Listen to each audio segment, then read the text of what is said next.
It's 1820. A group of friends is gathered in a home in Berlin. Their host, a stiff, serious-looking philosophy professor, not exactly known for being fun at parties, walks in with the best champagne money can buy. This is strange because Germany, at this moment, is not a place for celebration.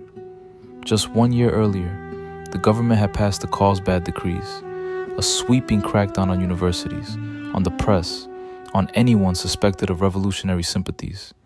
Spies were in the lecture halls. Professors were being watched.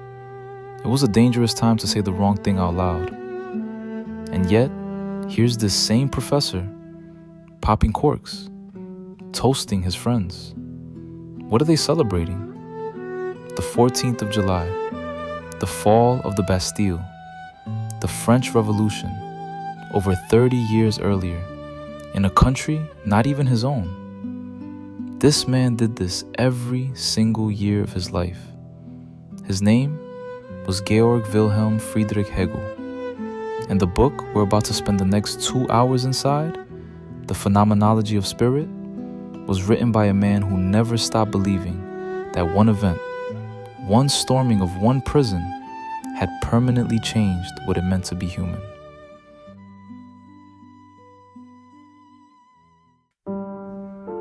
Here's the strange thing about Hegel. On paper, his life looks almost boring. He wasn't a wandering rebel like Rousseau. He didn't die young and tragic like Novalis. For most of his life, nobody outside a small circle had heard of him. He had an illegitimate son as a young man. He worked ordinary academic jobs. He didn't become genuinely famous until his late 40s. And then, in less than 20 years, he became one of the most influential thinkers in Europe. So why should this guy, this dogged, cautious, career-minded professor, be the one to write a book that tries to explain the entire structure of human consciousness, history, and freedom? Because Hegel wasn't living in a boring time. He was living through the most violent rupture in modern European history, and he was paying very close attention.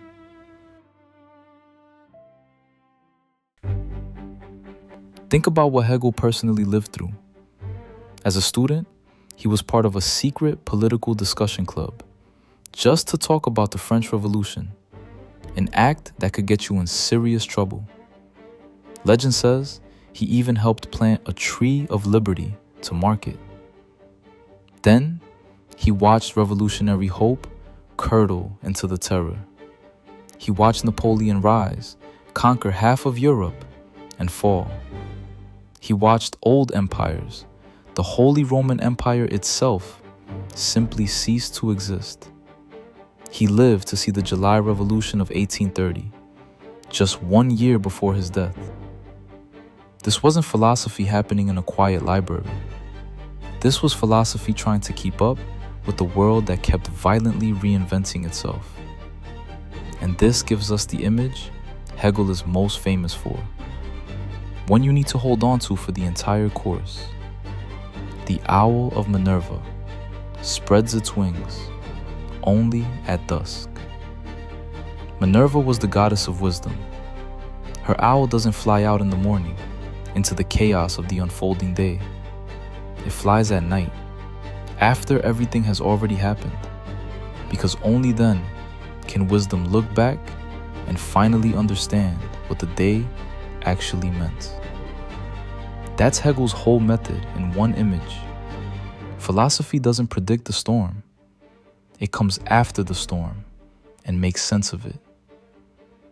The Phenomenology of Spirit is Hegel, in his late 30s, watching the owl take flight over the wreckage of the old world and trying, for the first time, to write down what it sees.